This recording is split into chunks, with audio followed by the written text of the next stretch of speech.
Sejarah tak pernah bisa diubah, bahwa Islam memiliki pahlawan-pahlawan yang teramat gagah dan patut diidolakan.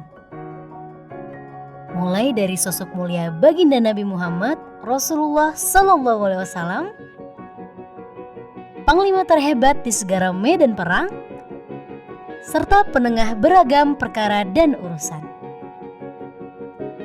Hazrat Umar bin Khattab radhiyallahu anhu, sosok rendah hati dan sederhana, berkendara keledai tak berpelana, namun ketegasannya pada urusan agama senantiasa membuat tinggi wibawanya. Ada pula Sultan Muhammad Al-Fatih, sang penakluk Konstantinopel, Salahuddin Al-Ayyubi, Salman Al-Farisi, dan masih banyak lagi nama-nama hebat yang mengisi ruang ingatan kita dengan kecintaan kepada Islam. Zaman bergulir. Nama-nama hebat para pembela Islam pun hanya menjadi teladan. Beberapa dari kita barangkali bahkan ada yang sama sekali tak pernah mendengar seperti apa cerita-cerita mereka. Padahal hadirnya seorang pahlawan pastilah untuk membangkitkan gelora juang setiap individu, kelompok, masyarakat, bangsa, dan juga negara.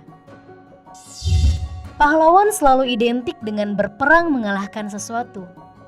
Namun, siapapun pahlawan yang tersemat di dalam ingatan kita, apa yang lebih penting harus kita ingat dari sosok para pahlawan? Islam mengajarkan kepada kita untuk senantiasa menjadi pribadi yang bergerak maju.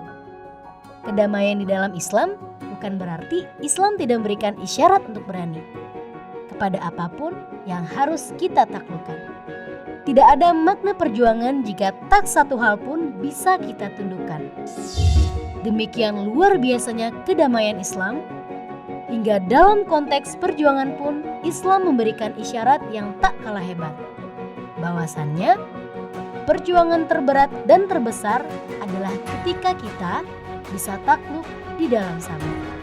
Hai Nabi, kobarkanlah semangat para mukmin untuk berperang.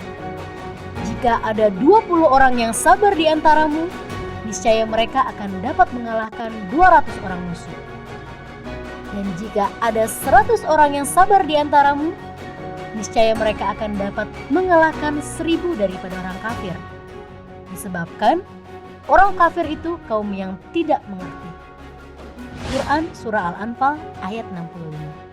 Itulah firman dari Allah Subhanahu wa Ta'ala sebagai isyarat kepada Nabi Muhammad SAW,